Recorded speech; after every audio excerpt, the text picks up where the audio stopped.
तिघांना पण शुभेच्छा. शेवटी आज राज्याचं पालकत्व त्यांच्याकडे आलंय.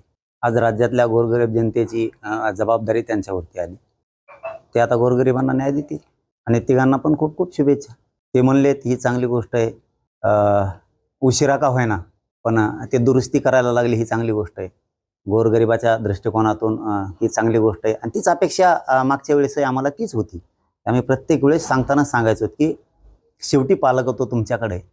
मगरुरीवर सरकार चालत नाही. गोरगरिबांना न्यायाची अपेक्षा असते. मग त्यात शेतकरी असू द्या, सर्वसामान्य मराठा असू द्या, त्याच्यात दलित मुस्लिम असू द्या, त्याच्यात धनगर बांधव असू द्या, मायक्रो ओबीसीचे अनेक प्रश्न आहेत की तुम्ही ते हाताळा, तुम्ही द्या. शेवटी पालकत्व तुमच्याकडे. हे आम्ही वारंवार त्यांना सांगत होतो. ही जनता तुम्हाला डोक्यावर घेऊन नाचल हे आम्ही त्यांना सांगितलं होतं त्याच वेळेस. पण ठीक आहे, हरकत नाही. आता त्यांचं तिघांचंही अभिनंदन मनापासून केलंय. पुढे लोकांना अपेक्षा आहेत आणि ते जर बोललेतच की आपण म्हणलाय, मी तर काय ऐकलं नाही, परंतु बोललेत तर त्यांचं मनापासून कौतुक. जर मराठा आरक्षणाविषयी ते मार्ग काढणार असले, उशिरा का होईना दुरुस्ती करायला लागले, चांगली गोष्ट.